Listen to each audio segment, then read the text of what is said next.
चलो बच्चों, आज पढ़ते हैं कक्षा 8 के अध्याय में पाइथागोरस त्रिक। तो पाइथागोरस त्रिक क्या है वो पहले जान लेते हैं।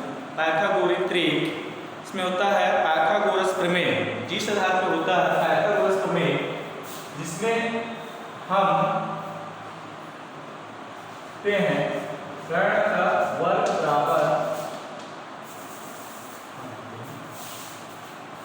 कर्ण का वर्ग बराबर लंब का वर्ग धन आधार का वर्ग। ये होता है पाइथागोरस प्रमेय, जिसमें समकोण त्रिभुज में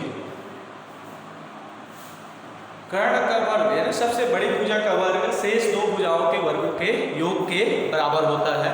ये पाइथागोरस प्रमेय है। और इसमें हम देखते हैं, इसमें जैसे लिखा गया है पाइथागोरस त्रिक, इसमें जैसे प्रश्न दिया जाएगा, तीन की संख्या होगी जिसमें छोटी दो संख्याओं के वर्ग का योग, छोटी दो संख्याओं के वर्ग का योग बड़ी संख्या के वर्ग के बराबर होना चाहिए। अगर ये ऐसा होता है तो ये पाइथागोरस त्रिक है, अन्यथा पाइथागोरस त्रिक नहीं है। तो इसमें हम देखते हैं, इसमें हल करते हैं।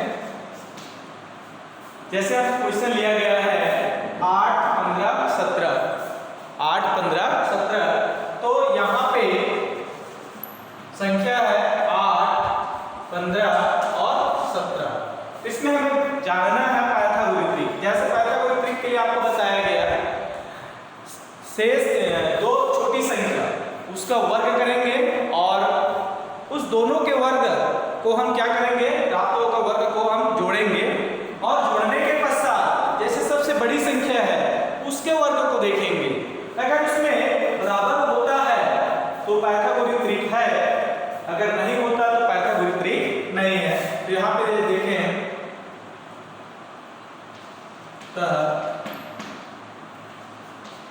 पाइथागोरस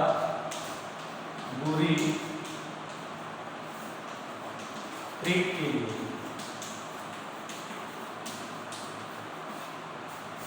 8 का वर्ग धन छोटी क्या है 8, इससे थोड़ी बड़ी क्या है 15, 15 का वर्ग। देखिए क्या प्राप्त होता है, 8 का वर्ग क्या होगा 64 और 15 का वर्ग होगा 225। 8 का वर्ग 64 और 15 का वर्ग क्या होगा 225। दोनों को जोड़ते हैं 5 और 4 कितना हो जाएगा ये 9, 6 और 2 कितना होगा 8 और 2 कितना प्राप्त होगा ये 289। यानी 8 का वर्ग 64 और 15 का वर्ग 225, तो ये दोनों को जोड़ते हैं क्या प्राप्त हुआ 289। इसके बाद देखें बड़ी संख्या क्या है 17 है, बड़ी संख्या क्या है 17, 17 का वर्ग, तो 17 का वर्ग प्राप्त होता है 289। यहाँ पे देखें ये दोनों यानी 8 का वर्ग और 15 का वर्ग दो जोड़े तो दोनों क्या होता है 289 होता है। 17 का वर्ग क्या होगा 289 होता है। तो इस कारण से दोनों क्या है बराबर है, अर्थात ये 8, 15, 17 ये पाइथागोरस त्रिक है। अगर ये बराबर नहीं आता तब ये पाइथागोरस त्रिक नहीं है। ऐसे ही और प्रश्न है पुस्तक में पृष्ठ नंबर 6 में। तो इसमें क्वेश्चन 3 शेष है, तो आप लोग बना करके देखेंगे और अगर नहीं बनेगा तो फिर बताएंगे।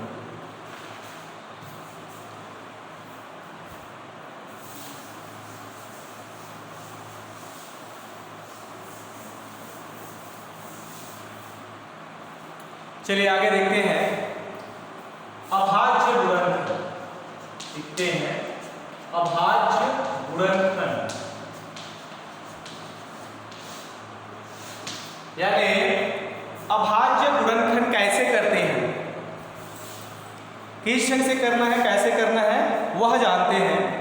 जैसे संख्या है 729, संख्या है 729, अभाज्य गुणनखंड, अभाज्य गुणनखंड यानी जो संख्या को ऐसे गुणनखंडों में बांटना कि लास्ट स्टेज अभाज्य यानी एक छोटी संख्या प्राप्त हो, जो अभाज्य यानी स्वयं के पहाड़े में, उसी के पहाड़े में जाता हो।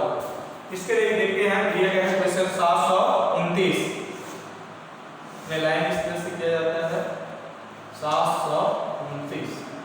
अब इसमें देखेंगे 729 तो अभाज्य गुणनखंड की प्रक्रिया सबसे छोटी संख्या से भाग देते हुए आगे बढ़ना। जैसे इसमें 729 तो एक के पहाड़ा में 729 हर कोई संख्या एक के पहाड़ा में जाता है। अब देखें एक के बाद आता है 2, तो इसमें 2 यानी इसके इकाई में देखें 9 है तो 2 से दी जाएगा।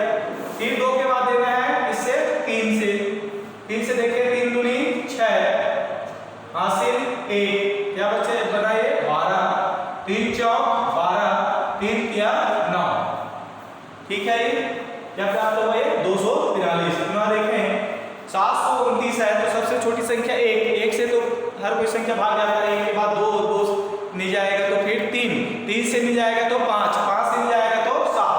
भाग की प्रक्रिया में हम देखते हैं सबसे पहले 2 के बाद 3 के बाद 5 के बाद 7 के बाद 11 के बाद 13 के बाद 17। इस तरह से आगे पहाड़ा की प्रक्रिया आपको करना है, भाग देना है 2 3 5 7 11 13 17 19। इसमें देखें ये 729 है, इसमें आप ले रहे संख्या लिया गया है 729। भाग की प्रक्रिया 2 से देखें 2 से यानी 9 इकाई में 9 है तो 2 से नहीं जाएगा। फिर आगे बढ़ते हैं 3 से देखें 3 दूनी 6 हासिल 1 बचे कितना हो गया 12, 3 चौक 12 और यहाँ पे फिर देखें 3 तिया 9। फिर कितना देखते हैं 3 से नहीं जाएगा तो फिर आगे बढ़ना है 5, 3 अट्ठे 24 और 3 एका 3, फिर से 3 से 3 दूनी 6 हासिल 2, 3 सत्ते 21, फिर 3 नियम 27, 3 तिया 9, फिर 1 का 3। तो ये होता है फिर इसका पूरा हो गया लास्ट 1 तक। तो 729 का भाज्य गुणनखंड प्राप्त होता है। 729 का अभाज्य गुणनखंड क्या प्राप्त होगा 3 गुणित 3 गुणित 3 गुणित 3 गुणित 3 गुणित 3। तो ये अभाज्य गुणनखंड की प्रक्रिया है। और देखें संख्या लेकर के जैसे इसमें देखें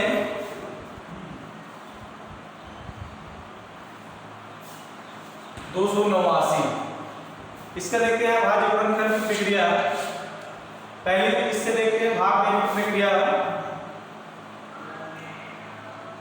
2 से नहीं जाएगा, मिटा देते हैं। 2 के बाद क्या है 3 अट्ठे 24, 3 नियम 27 और हासिल 1, ये भी 3 से नहीं जाएगा। 3 के बाद है 5 से तो जाएगा, 0 है 5 नहीं है।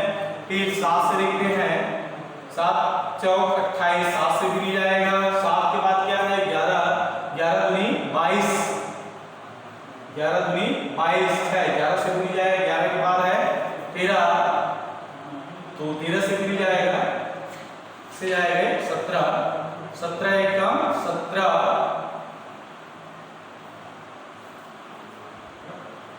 इसमें 28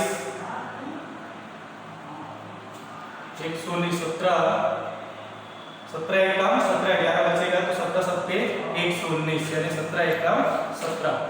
तो ये 289 जो है इसका भाज्य गुणनखंड प्राप्त होता है 17 गुणित 17। इसका भाज्य गुणनखंड क्या आता है 289 का 17 गुणित 17। तो इस तरह से यहाँ पे अभाज्य गुणनखंड की प्रक्रिया है। तो सबसे पहले हमें यहाँ पे वर्ग एवं घन में, क्योंकि आगे आपको जानना है कि कोई संख्या पूर्ण वर्ग है कि नहीं, पूर्ण घन है कि नहीं, या उसके बाद वर्गमूल या फिर घनमूल। तो इसके लिए जानने के लिए सबसे पहले आपकी जरूरी है अभाज्य गुणनखंड की प्रक्रिया, क्योंकि अभाज्य गुणनखंड की प्रक्रिया में ही संख्या को छोटी छोटी गुणनखंडों में किया जाता है। तो इस तरह से आप अभ्यास कर लेंगे। पुस्तक में शेष और प्रश्न है या अभ्यास प्रश्नावली में भी और आप देखेंगे तो वहाँ पे कई प्रश्न मिलेंगे, या फिर अपनी मन इच्छा से अगर कोई संख्या लेते हैं और लेकर के आपको देखना है कि वह अभाज्य गुणनखंड की प्रक्रिया की आप जानते हैं नहीं जानते हैं या उसमें कुछ गलती कर रहे हैं। तो यहाँ पे अभाज्य गुणनखंड की प्रक्रिया करने की प्रक्रिया यही है, अगर 2 से नहीं जाएगा तो 3 पढ़ना है, 3 से नहीं जाएगा 5, 5 से नहीं जाएगा तो 7। डायरेक्ट अपने मन से कोई संख्या से करना नहीं है। अगर नहीं जाता है तो उस पद्धति के आधार पर फिर आगे आपको करना है। धन्यवाद।